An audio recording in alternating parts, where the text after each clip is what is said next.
अखिलेश यादव और राहुल गांधी की संयुक्त जनसभाएं हैं। आज कन्नौज और कानपुर के दौरे पर रहने वाले हैं दोनों ही दिग्गज नेता। कन्नौज और कानपुर में राहुल और अखिलेश की संयुक्त जनसभा होगी और दोपहर 12 बजे कन्नौज में उनकी संयुक्त जनसभा होनी है। दोपहर 2:40 पर वो कानपुर में जनसभाएं करेंगे।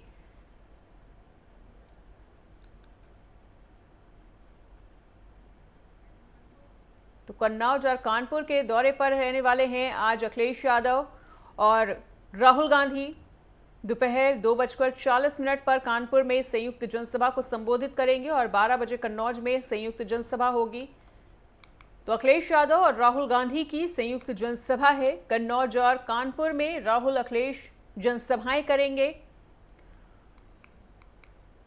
और दोनों ही दिग्गजों के दौरे के मद्देनजर तमाम सुरक्षा व्यवस्था पुख्ता की गई है। दोपहर 12 बजे कन्नौज में संयुक्त जनसभा होगी और दोपहर 2:40 पर कानपुर में संयुक्त जनसभा करने के लिए पहुंचेंगे राहुल गांधी और सपा सुप्रीमो अखिलेश यादव।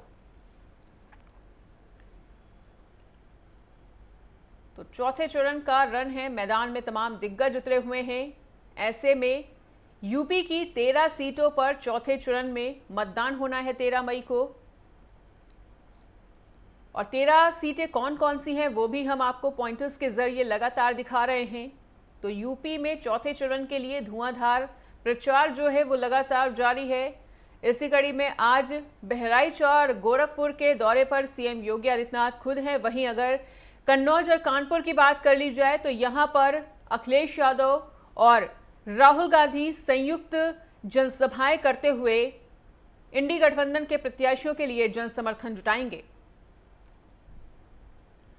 तो यूपी में साइकिल चलेगी या फिर कमल के आगे पंक्चर होगी, ये तो जो तस्वीर है वो 4 जून को क्लियर हो जाएगी। लेकिन इस वक्त जो धुआंधार प्रचार है वो तमाम पार्टियां करती हुई नजर आ रही हैं और ऐसे में आज कानपुर और कन्नौज का दौरा रहने वाला है अखिलेश यादव और राहुल गांधी का।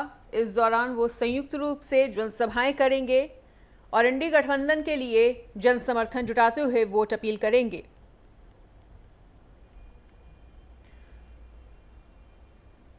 कानपुर सीट पर भी 13 को मतदान होगा और साथ ही कन्नौज में भी चौथे ही चरण में चुनाव होगा। तो ऐसे में आज अखिलेश यादव और सपा सुप्रीमो के साथ ही राहुल गांधी भी पहुंचेंगे। और कानपुर से हमारे साथ हमारे सहयोगी दीपक जुड़ चुके हैं। तो दीपक, कानपुर में लगभग कितने बजे राहुल गांधी और अखिलेश यादव की जनसभा का आयोजन हो रहा है? लगभग कितने बजे तक पहुंच जाएंगे कानपुर में? मनीषा, बिल्कुल आपको बता दें, चौथे चरण का जो है प्रचार वो जोरों पर है और धुआंधार प्रचार हर पार्टी कर रहे हैं और पार्टियों के बड़े बड़े नेता जो है हर जिले में दौरा कर रहे हैं, अपने प्रत्याशियों के समर्थन में वोट मांगते नजर आ रहे हैं ताकि उत्तर प्रदेश की जो सीटें हैं वो कहीं ना कहीं पार्टियों अपने खाते में करना चाह रही हैं। वहीं आज बात करें कानपुर की, तो कानपुर में राहुल गांधी और अखिलेश यादव की चुन्नीगंज जैसी ग्राउंड में जो है एक भारी जनसभा का आयोजन किया गया है। लगभग वो 1:30 बजे के आसपास कानपुर दोनों नेता पहुंचेंगे और यहाँ जनसभा को संबोधित करेंगे। सबसे बड़ा सवाल ये है कि 7 साल बाद दोनों ही नेता एक साथ कानपुर पहुंच रहे हैं और एक मंच पे वो जनसभा को संबोधित करेंगे और कानपुर के जीआईसी ग्राउंड में उनका पूरा कार्यक्रम रखा गया है। और सुरक्षा व्यवस्था की अगर बात की जाए तो सुरक्षा व्यवस्था के कड़े इंतजाम कर लिए गए हैं। वहीं जो कार्यकर्ता हैं, चाहे वो समाजवादी पार्टी के हों या कांग्रेस के कार्यकर्ता हों, वो जो तैयारियों में पूरी तरह से जुटे हुए हैं और ज्यादा से ज्यादा भीड़ इकट्ठा करने की बात कर रहे हैं। तो तैयारियां लगभग पूरी हो चुकी हैं और घर घर जाके जिस तरीके से एक निमंत्रण दिया जाता है उस तरीके से घर घर जाके जो है कार्यकर्ता वो निमंत्रण लोगों को दिए हैं कि ज्यादा से ज्यादा संख्या में जो है वो चुन्नीगंज ग्राउंड पहुंचे और अखिलेश यादव और राहुल गांधी की जो जनसभा होनी है उनकी बात सुने, क्योंकि लगातार जो है राहुल गांधी हो चाहे अखिलेश यादव हो वो कहीं ना कहीं जो है सरकार पर निशाना साधते हुए हर बार ये कहते हुए नजर आए हैं जनसभा में कि रोजगारी और बेरोजगारी और शिक्षा स्वास्थ्य पर जो है बीजेपी सरकार बात नहीं करती है, वो मुद्दों को भटका रही है, चाहे वो किसानों पर बात क्यों नहीं करती है। हालांकि एक अभी हाल ही का जो है प्रधानमंत्री जी का जो बयान आया अंडानी अंबानी पर, उस पर भी राहुल गांधी ने तंज कसा था कि 10 साल बाद इनको जो है अंडानी की नाम लिया, आखिर क्यों? तो कहीं ना कहीं ये देखा जा रहा है कि पूरी राजनीति जो है वो गरमाई हुई है और जितने भी पार्टियों के जो नेता हो, चाहे बीजेपी के हों या कांग्रेस के हों या समाजवादी पार्टी के हों, नेता नेता अपने अपने प्रत्याशियों के लिए जो है जनसभाएं कर रहा और जो है वोट मांगते हुए नजर आ रहे हैं। इस सिलसिले में आज दीपक, अगर कानपुर दोनों सीट नेता के पहुंचेंगे। सियासी समीकरण की बात की जाए तो जातीय समीकरणों को भी आपसे समझने का प्रयास तो करेंगे ही, लेकिन क्या इस सीट पर बीजेपी की राह आसान देख पा रहे हैं या किसी तरह की कांटे की टक्कर देखने को मिलने वाली है भाजपा और कांग्रेस के बीच?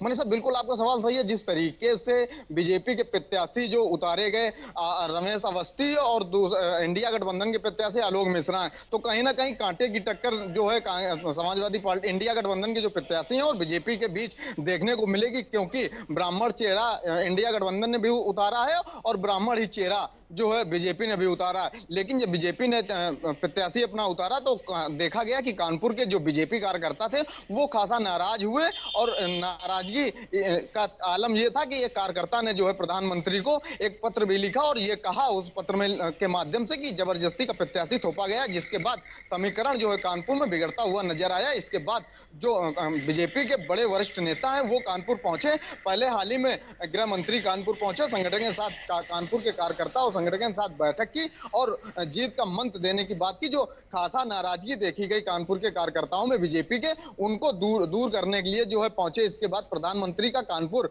रोड शो हुआ। तो कहीं ना कहीं ये देखा जा रहा है कि बीजेपी के जो नेता हैं वो कानपुर के जो नेताओं की नाराजगी है उसको दूर करने की पूरी कवायद पर लगे हैं, ताकि कानपुर की सीट जो है वो कहीं ना कहीं अपने पाले में करें। अगर कानपुर के अकबरपुर लोकसभा सीट की बात की जाए, वहां के प्रत्याशी 2 बार के सांसद, तीसरी बार के प्रत्याशी देवेंद्र सिंह बोले हैं, तो खासा नाराज जनता उनसे भी नाराज दिख रही है। तो बीजेपी के जो जितने भी नेता हैं वो कहीं ना कहीं कानपुर के जो कार्यकर्ता हैं या नेता हैं उनको समझाने के प्रयास में लगातार लगी है। और इसी के कड़ी में कानपुर में बड़े बड़े बीजेपी के नेता, चाहे वो प्रधानमंत्री हो या गृह मंत्री हो या उत्तर प्रदेश के मुख्यमंत्री हो, लगातार दौरे पे दौरा करते हुए नजर आ रहे हैं। जी बिल्कुल, चाहे अगर भाजपा की बात कर ली जाए दीपक या चाहे इंडी गठबंधन की बात कर ली जाए, दोनों ही दल एक दूसरे के लिए कितनी बड़ी चुनौती कानपुर सीट पर?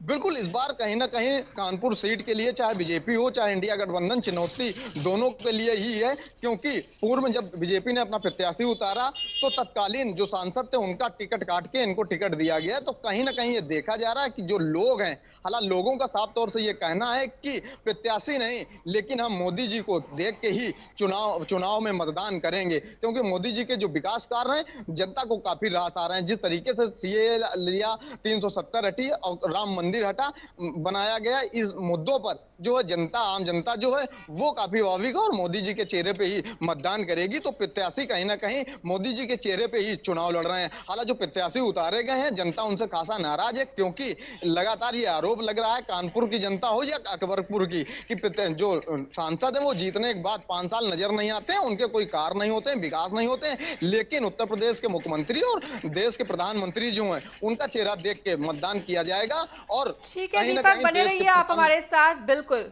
बने रहिए हमारे साथ।